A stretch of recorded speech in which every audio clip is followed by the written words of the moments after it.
तो चलिए शुरू करते हैं। आज का नया टॉपिक है जलवायु यानी क्लाइमेट। किसी क्षेत्र की जलवायु को निर्धारित करने वाला मुख्य कारक कौन सा है? तो वह अक्षांशीय स्थिति। ठीक है, इसके प्रभावित करने वाले कारक कौन कौन से हैं हम लोग देख लेते हैं। यानी इसके प्रभावित करने वाले कारक हैं तुम्हारा आपका लैंडफॉर्म। ठीक है, यानी इसको एल से लेटीट्यूड हो जाएगा, एल से अल्टीट्यूड, फिर एन से नियरेस्ट, फॉर्म सी यानी समुद्र से निकटता, फिर डायरेक्शन ऑफ विंड डी से, एंड एफ से फॉरेस्ट, ओ से ओशन करेंट, आर से रेनफॉल, एंड एम से माउंटेन और एस से स्वेल। यानी ये सभी कारक हैं, यानी जलवायु को नियंत्रित करने वाले कारकों से संबंधित शब्द जो हैं। ठीक है, नेक्स्ट है आपका भारत में ग्रीष्मकालीन मानसून के प्रवाह की दिशा क्या है? तो दक्षिण पश्चिम, जो दक्षिण पश्चिम से उत्तर पूर्व मानसून है। नेक्स्ट है भारत के उत्तरी मैदानों में शीत ऋतु किसके प्रभाव से वर्षा होती है? तो ये पश्चिमी विक्षोभ से वर्षा होती है। ठीक है, नेक्स्ट है कि भारत के किन राज्यों में शरद ऋतु में वर्षा होती है? तो पंजाब और तमिलनाडु में। ठीक है, जिसको हम लोग आम्रवर्षा नहीं। नेक्स्ट है भारत में औसत वार्षिक वर्षा कितनी है? तो 125 सेंटीमीटर औसत वार्षिक वर्षा। अब भारत में जो सर्वाधिक वर्षा होता है वह किन क्षेत्र में होता है? तो पश्चिमी घाट, पूर्वी हिमालय और मेघालय में होती है।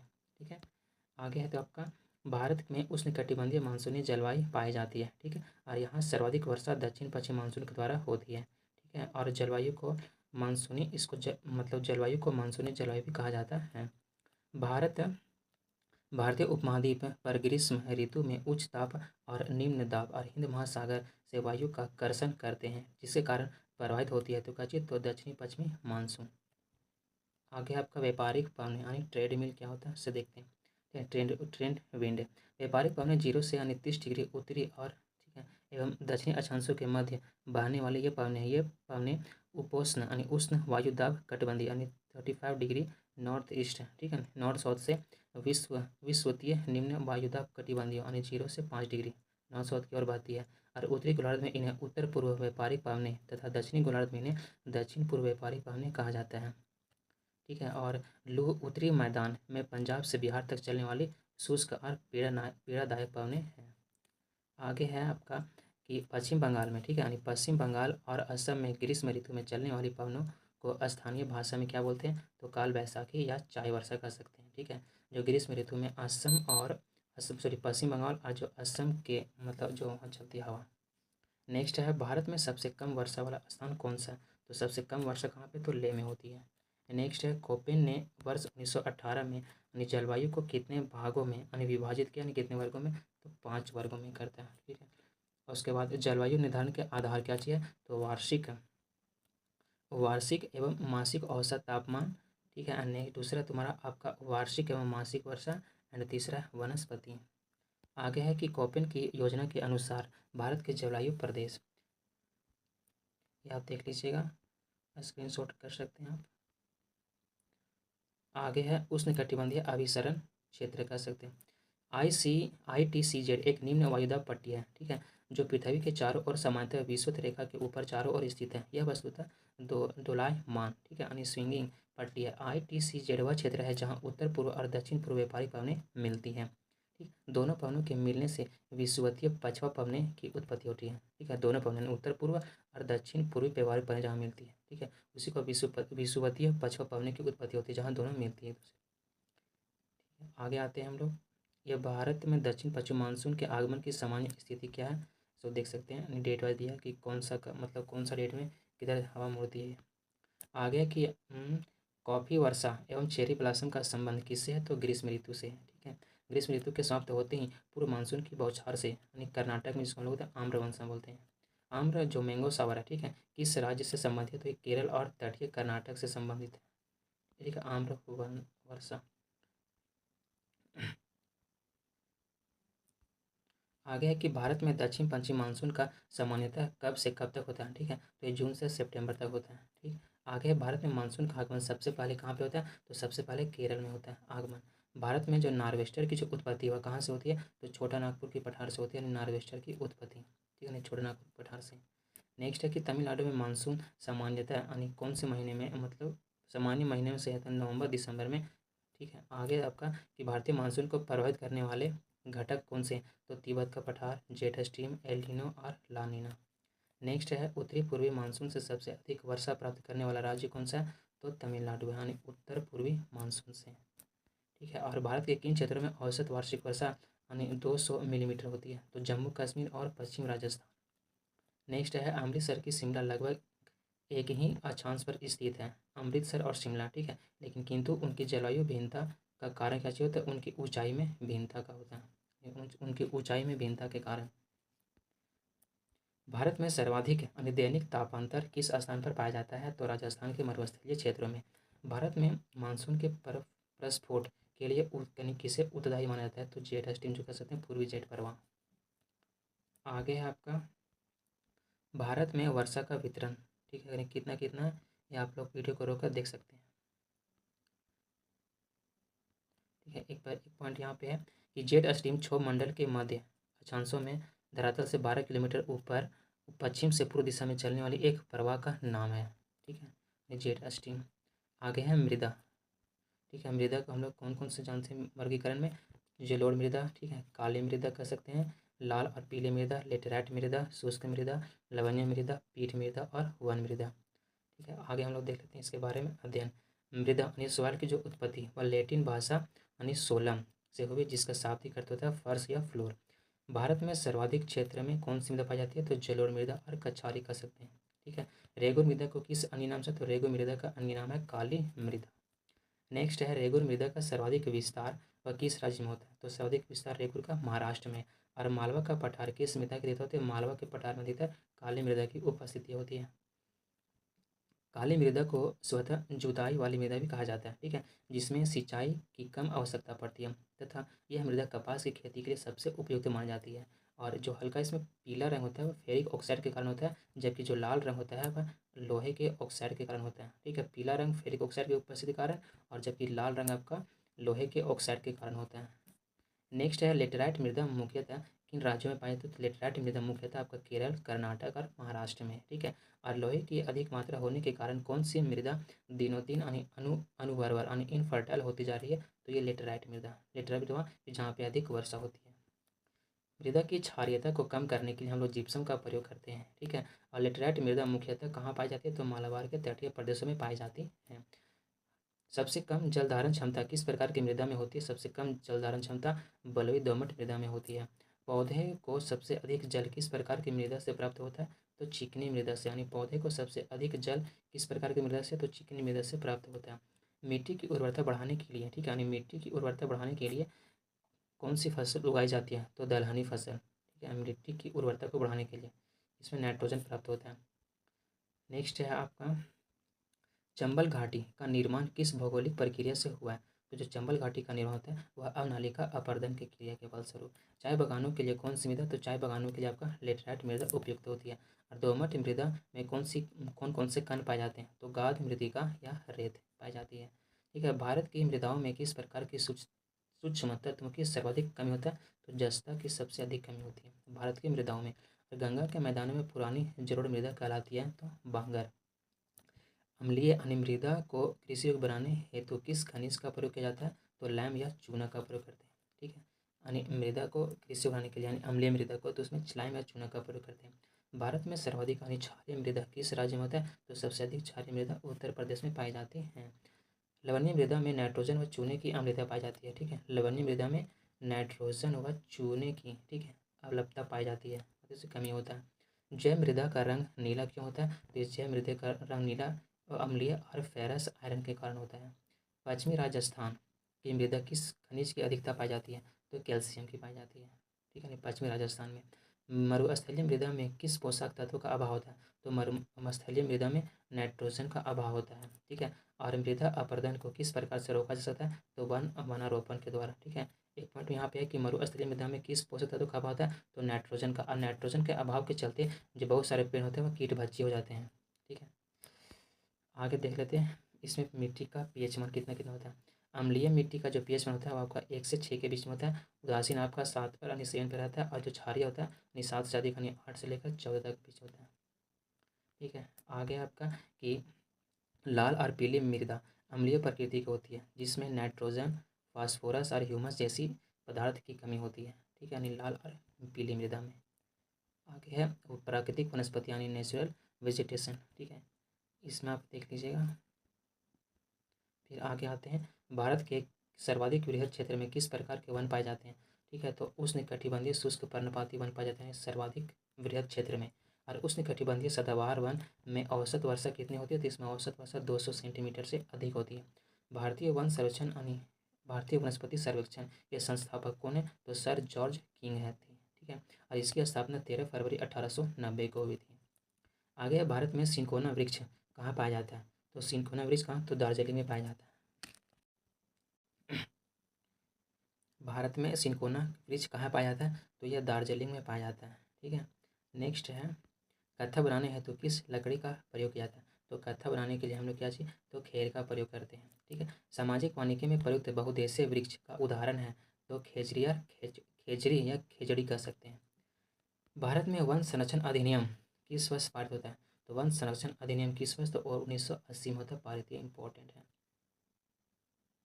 नेक्स्ट है कि सागौन तथा साल के वृक्ष किस प्रकार के वनों में पाए जाते हैं? जो सागौन और साल उष्णकटिबंधीय आर्द्र पर्णपाती वनों में पाए जाते हैं।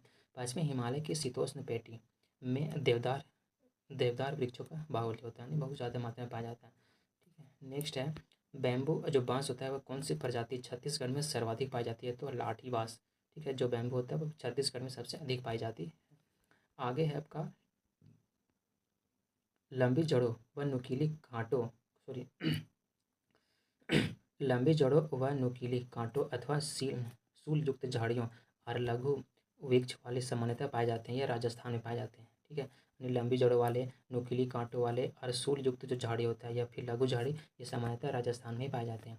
संयुक्त राष्ट्र खाद्य एवं कृषि संगठन की नवीन रिपोर्ट के अनुसार, ठीक है, अनुसार वार्षिक स्तर पर वन क्षेत्र में सबसे ज़्यादा वृद्धि भारत में कौन सा स्थान हुआ है? तो विश्व में 8वां स्थान है, ठीक है। भोजपत्र जिसको भुज वृक्ष कहा जाता है, ये कहाँ पाया? मतलब ये हिमालय में पाया जाता है, ठीक है। आगे आपका कि जो प्लास है यानी ब्यूटिया मोनोस्पर्मा का सबसे वैज्ञानिक नाम, ये वृक्ष को जंगल की आग यानी फ्लेम ऑफ द फॉरेस्ट के नाम से भी कहा जाता है, ये जाना जाता है। नेक्स्ट है भारत के किस राज्य में सागौन वन पाए जाते हैं? तो सागौन वन कहाँ पे? तो मध्य प्रदेश पाया जाता है। और समुद्र तल से सर्वाधिक ऊंचाई पर पाया जाने वाला वृक्ष कौन सा है? तो देवदार है। और चिपको आंदोलन के प्रणेता कौन थे? तो ये बहुत सुंदर लाल बहुगुण, ये बहुत इंपॉर्टेंट प्रश्न है। नेक्स्ट है भारतीय वन सर्वेक्षण की स्थापना कब होता है? तो 1 जून 1981 को। और भारत में मैंग्रोव वनस्पति कितने क्षेत्र में विस्तृत है? 4992 वर्ग किलोमीटर स्क्वायर में विस्तृत है। भारतीय वन प्रबंधन संस्थान, ठीक है, यानी IIFM की स्थापना 1982 में भोपाल में की गई थी। भारत के 8 वनस्पति क्षेत्र कौन कौन से हैं और देख लेते हैं हम लोग, ठीक है। नेक्स्ट पहला कि आपका हिमालय क्षेत्र है, ठीक है। उसके बाद दूसरा है पूर्वी हिमालय, फिर असम क्षेत्र है, फिर सिंधु घाटी का मैदान है, फिर गंगा का मैदानी क्षेत्र है, दक्कन है, मालाबार क्षेत्र है, और लास्ट आपका है अंडमान निकोबार क्षेत्र, ठीक है। उसके बाद इसमें देख लीजिएगा कौन कौन सा विस्तार कहाँ कहाँ से और वनस्पति वितरण कौन कौन है। आगे कि भारत के प्रमुख वानिकी शोध संस्थान, इसका स्थापना वर्ष, क्षेत्र और कहाँ पे अवस्थित है, ये देख लेते हैं, ठीक है। फॉरेस्ट रिसर्च इंस्टीट्यूट कहाँ पे है? तो ये देहरादून, इसका स्थापना होता है 1906 में, ये उत्तराखंड में, राज्य उत्तराखंड में, ठीक है। और arid forest research institute 1985 Jodhpur Rajasthan. Indian institute यानी Indian of wood science and technology 1938 Bengaluru Karnataka. Rain forest research institute कहाँ पे? तो 1988 में Jorhat Assam.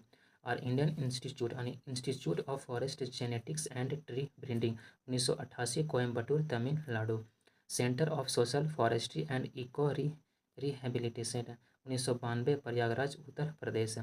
Himalaya forest and institute 1977 Shimla Himachal प्रदेश।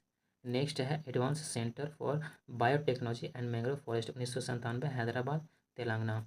और tropical forest research institute 1988 Jabalpur Madhya Pradesh.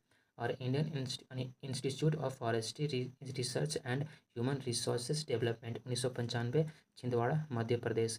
फिर उसके बाद है Indian institute of forest productivity 1993 Ranchi Jharkhand. And Indian plywood industries research and training institute 1962 Bengaluru Karnataka. Indian institute of forest management 1982 Bhopal Madhya Pradesh. And GV Pant Himalaya पर्यावरण और विकास संस्थान 1988 अल्मोड़ा उत्तराखंड। एंड लास्ट है 19 उष्णकटिबंधीय वनस्पति उद्यान और अनुसंधान संस्थान 1979 तिरुवनंतपुरम एंड केरल में है, ठीक है। वृक्षों को बचाने के लिए चिपको आंदोलन की शुरुआत उत्तराखंड के टिहरी गढ़वाल जनपद से हुई थी, ठीक है ना चिपको, ठीक है। तो चलिए शुरू करते हैं। आप मैप के अनुसार इसको रोक कर देख सकते हैं वीडियो को। ठीक है, विलुप्त हो रहे जीवों तथा पेड़ पौधे के जीनों के संरक्षण के लिए, ठीक है, तो नॉर्वे के द्वारा अंतर्राष्ट्रीय जीन बैंक की स्थापना की जा रही है। आगे है भारत का सबसे बड़ा वनस्पति उद्यान कहाँ पे है, तो ये कोलकाता में है। काजीरंगा राष्ट्रीय उद्यान असम किसके लिए प्रसिद्ध है, तो एक सिंग वाले गेंडे के लिए प्रसिद्ध है। आगे है महात्मा गांधी मरीन राष्ट्रीय उद्यान किस राज्य में है, तो अंडमान निकोबार द्वीप समूह में। आगे है जीवाश्म जो नेशनल पार्क अवस्थित है कहाँ पे, तो मंडला मध्य प्रदेश में। कान्हा राष्ट्रीय उद्यान मध्य प्रदेश में किस लिए प्रसिद्ध है, तो राय बंगाल टाइगर के लिए प्रसिद्ध है। आगे है वर्ष 1974 में स्थापित नामदफा राष्ट्रीय उद्यान और किस राज्य में, नामदफा अरुणाचल प्रदेश में है। और बांदीपुर राष्ट्रीय उद्यान जो कर्नाटक में स्थापना कब होता है, तो 1974 में होता है। नागरहोल राष्ट्रीय उद्यान कर्नाटक का परिवर्तित नाम क्या चाहिए, तो राजीव गांधी राष्ट्रीय उद्यान। आगे है नॉर्करेक जैवमंडल किस राज्य, नॉर्करेक मेघालय में, ठीक है। और भारत का प्रथम राष्ट्रीय उद्यान जिम कॉर्बेट राष्ट्रीय उद्यान उत्तराखंड। और रणथंभौर कहाँ पे, तो ये रणथंभौर राजस्थान में है, ठीक है। नेक्स्ट है आपका वन्य महत्वपूर्ण वन्य जीव अभ्यारण्य इनकी अवस्थिति कहाँ पे है और किस राज्य में है और किस लिए, तो देख लेते हैं आंध्र प्रदेश में। आंध्र प्रदेश में कौन सा है, तो आंध्र प्रदेश में आपका है कोलेरू है, कोरिंगा है, कोलेरू है, पुलिकट है, नागार्जुन एंड श्रीशैलम और प्राणहिता, ठीक है। तेलंगाना में कौन कौन से, नागार्जुन है, श्रीशैलम है, प्राणहिता एंड किन्नेर सानी है। उसके बाद बिहार में देख लेते हैं, तो बिहार में आपका है बरेला झील जो वर्तमान में सलीम अली जुब्बा साहन पश्चिम बिहार है। फिर भीम बांध है, गौतम बुद्ध है, कवर झील है, कैमूर वाल्मीकि विक्रमशिला गंगा डॉल्फिन। चंडीगढ़ में तुम्हारा सुखना झील है, ठीक है। आप वीडियो को रोक कर देख सकते हैं कौन कौन सा कहाँ है, बाकी आगे कवर हो जाएगा वीडियो में, ठीक है। नेक्स्ट है भारत में प्रथम जो गिद्ध प्रजनन केंद्र जो पिंजौर है वह हरियाणा में, जबकि दूसरा तुम्हारा आपका राजभटखावा जो पश्चिम बंगाल में स्थित है, ठीक है। नेक्स्ट है जो सिमलीपाल वन्य जीव अभ्यारण्य उड़ीसा राज्य के किस जिले में अवस्थित है, तो ये मयूरभंज जिले में स्थित है।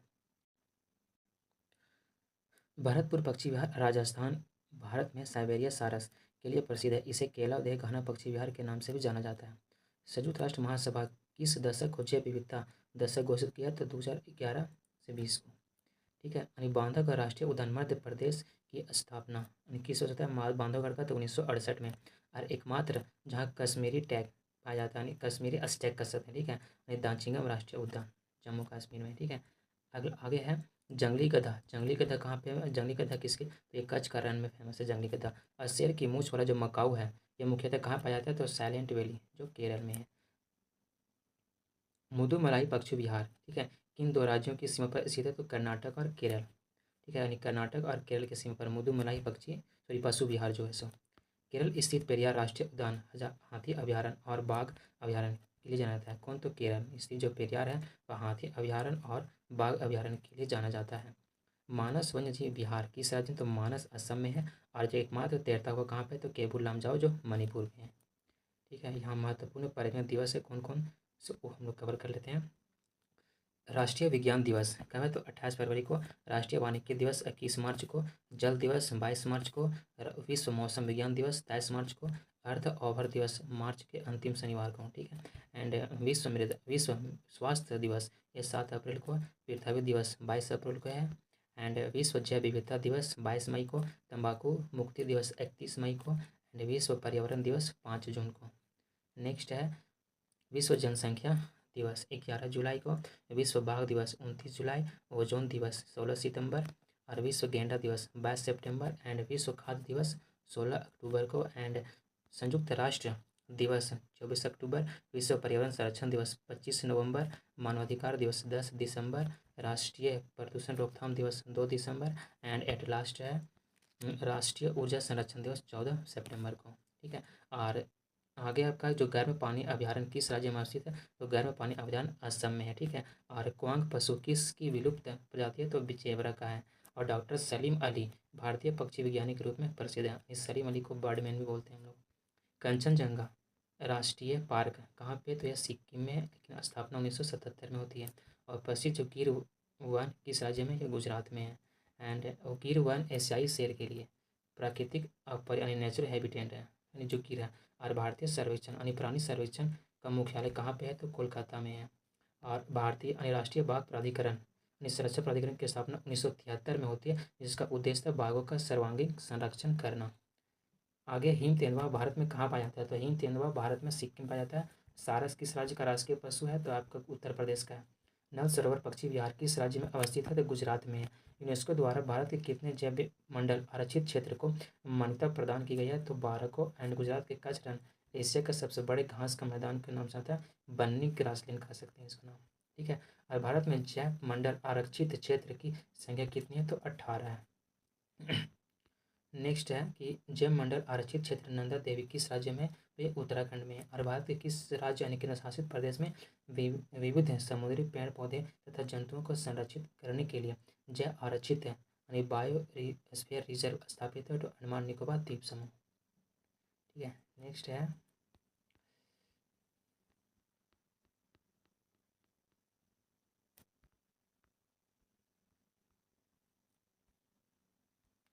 भारत के प्रथम जैव मंडल आरक्षित क्षेत्र जो नीलगिरी क्षेत्र है 2000 में यूनेस्को द्वारा जैव मंडल आरक्षित क्षेत्र घोषित किया गया था। ठीक है। और वर्तमान में कुल 12 जैव मंडल आरक्षित क्षेत्र है और यूनेस्को के नेटवर्क में शामिल है।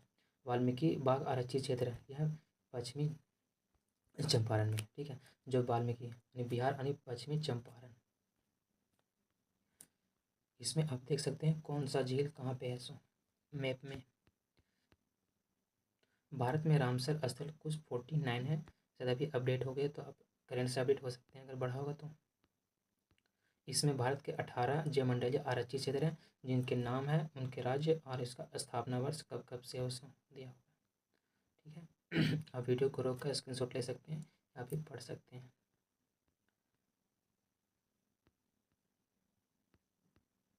अब नेक्स्ट वीडियो में हम लोग कवर करेंगे भारत यानी अफवाह तंत्र के बारे में। ठीक है। Thank you.